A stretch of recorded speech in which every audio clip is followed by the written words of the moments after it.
toward us, and so we took off. That was a funny conversation that we had, but deciding to leave. And we were like driving through these dirt roads in the cornfield at like 90.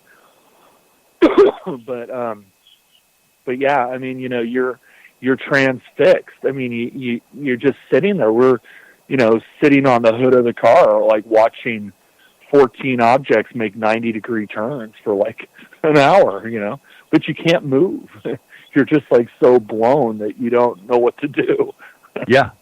Oh my, I can just see that in my mind's eye. You're standing in a cornfield somewhere. Oh my, just all of a sudden you're seeing not one, but two or three, but 14 different objects dogfighting or playing with one another. Who knows what they were doing. What they were doing. What did it look like? Did it look like there were two different factions, or did it look like they were just kind of like hovering around and having a fun time with each other? It was at high altitude. It was pretty high up in the sky, and it looked like light, like stars flying around each other. And one in particular was making like squares and circles and triangles, and and it was just peculiar. I can't really articulate it very well, but it's just, we're just watching them fly around for a while, and then two of them came down to like low altitude, like 1,000 feet, and they were basically running lines between these two radio masts that are a couple miles apart. Dixon has some weird properties in the soil, so there's a lot of radio towers there. In fact, the Voice of America on the West Coast was run out of Dixon for a while because it's really great for shortwave transmissions. There's a lot of really tall towers, and these two were going back and forth, and in the moonlight we could actually see the outline that they were triangles, and it would go down and it would flip over, and then it would go back, and then it would flip over and go down and flip over and come back and flip over. And then eventually it cleared the second radio mast, which was in our direction, and it was flying slow and low toward us, and probably 500 feet, 600 feet, and it was coming toward us, and we kind of looked at each other like, yeah, I don't want to be part of this scene. The joke that's the obvious joke of what you don't want to happen to you. That was the conversation we had. So we got in the car, and I put that thing in it. I speed shifted that thing out of there, and it was, yeah. Oh, man, yeah. That sounds like a scene right out of Signs, the movie, Oh, yeah. And the cornfield there. Holy mackerel. And you basically got the idea that this thing potentially was doing something with energy or recharging itself with the lines, maybe. And then I have no idea what it was doing. And then at one point it just basically kind of hones in on you, maybe because you're watching right at it. Yeah. Yeah, it was coming right at us. Oh my gosh! Well, let me ask you the basic ufology question there. How did the thing leave? How did that episode end? Me driving 90 miles an hour down a dirt road, speed shifting to get to the freeway so I could go home. And and it eventually just stopped following you, or how did that work? I don't know. I didn't look back. I just kept driving. But as far as you know, you didn't have any missing time that night. Is what I'm getting at. Yeah, no missing time. No. Okay, fascinating.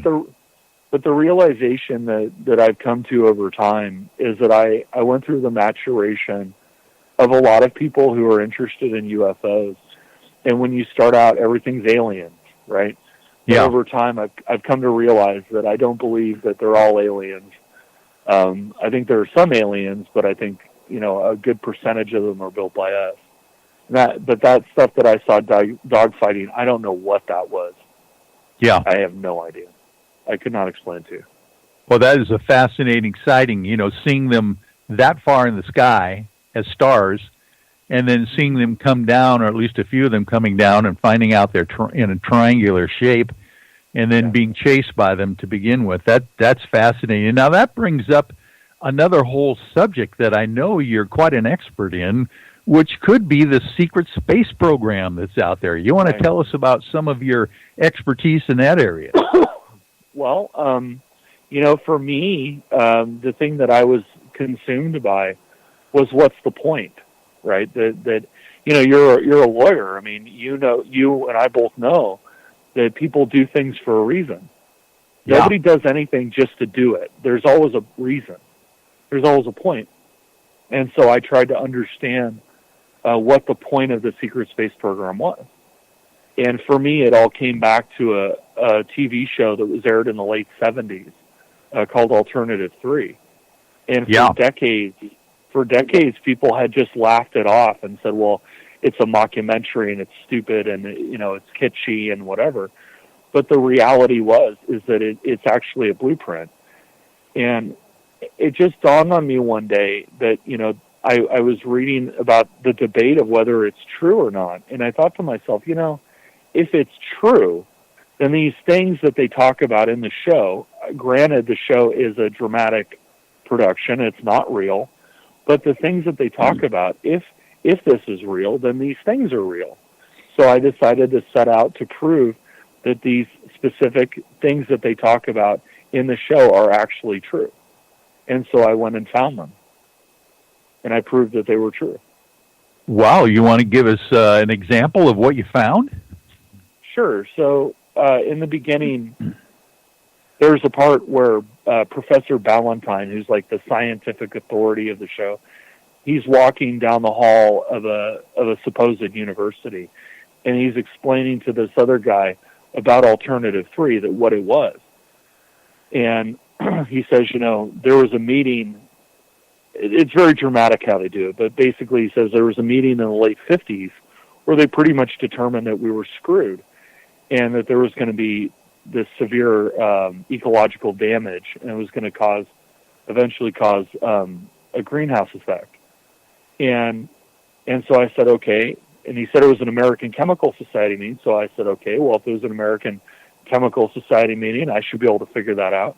So as a test, I went and looked up the American Chemical Society meetings from the late 50s, 57, 58, whatever. And there was a oceanographer from Scripps named, his name just escapes me. What was his name? Well, anyway, there was an oceanographer. I don't know how much time. So there was an oceanographer in the late 50s that had done a presentation on phytoplankton, Roger Revelle, and he had done this pioneering research on the phytoplankton. And in school they teach you that the trees and phytoplankton are great sources of carbon dioxide ingestion. So these phytoplankton are like the air scrubbers of the ocean. And Revelle said that they were operating in the late 50s at 50% of what they were supposed to be operating at as far as air scrubbing. And I think the climax of his report was a quote that was something to the effect of, we're, in this industrialized age, we're embarking on an experiment the likes of which we could not imagine. And it seemed to fit what they were talking about in Alternative 3. So then I said, okay, well, I got that one right. So the first thing that they're claimed to have tried to do was to blow a hole in the upper atmosphere. And I know it sounds asinine, but, these are the same guys that did plowshares. They want to make a second Suez Canal with nuclear weapons, right? So I found it. It was called Project Hardtack Argus. It was a top secret mission into the South Atlantic. It is the highest nuclear detonation that's ever been performed, and they detonated these weapons at extremely high altitude, ostensibly to create something called the Christofilos effect, which this guy, a physicist named Christofilos, believed that it would create an artificial Van Allen belt, and it did. It was successful. It was classified up until, I think, the 90s. And, they amassed a fleet of ships that were super sophisticated at the time in 6 months. It should have taken like 5 years to get all this stuff together. They did it in 6 months. So I kind of became satisfied with that. And then the second option, Alternative 2, was to blow holes to build bunkers. I think everybody knows that's true. And then the third was to go to Mars by way of the moon. And so, I try to look things up and figure it out. And I looked at a lot of experimental programs, different kinds of photographs that people had taken. I found a place that I called a facility, where it's a smooth rectangular building that sits on it's a square, and then it sits on a rectangle that's perfectly smooth, built into the side of a canyon. It has a dome on the top. This isn't, rocky. This isn't, organic looking. As a joke, I show it to people and I ask them what they think it is. And the most common answer is that they think it's a mansion in Malibu. And so, and then I looked at the Gary McKinnon thing, and I looked at an old article written in one of the men's magazines by Otto Bender, where he had discussed the iconography seen on UFOs. And it turns out that a lot of the iconography on the UFOs match known iconography of fascist groups. He also found that a lot of UFO sightings, they included things painted on the side of the ships that were Roman numbers and letters. So you'd have like UN, US, IT, GB, things that seem to correspond to countries, and then like a 4-digit code. Oh. So I started to look at that. And then, I looked at the bell and the actual genesis of the bell and the whole thing with Igor Wachowski and Sporenberg, who had actually been the SS guy that had told the story to Polish intelligence, who somebody in Polish intelligence had given it to Wachowski, and then Wachowski had written about it, and then Nick Cook and others, Joseph Farrell, had gone from there. Obviously, I read Joseph Farrell's stuff. He's a great guy. Shout out to Joseph Farrell. But it was a long process, and I guess the kind of the biggest part for me was, after looking at the German stuff and figuring out, okay, could they have made it to Antarctica? Could they have actually launched this stuff? Who was what's his name? Kamler.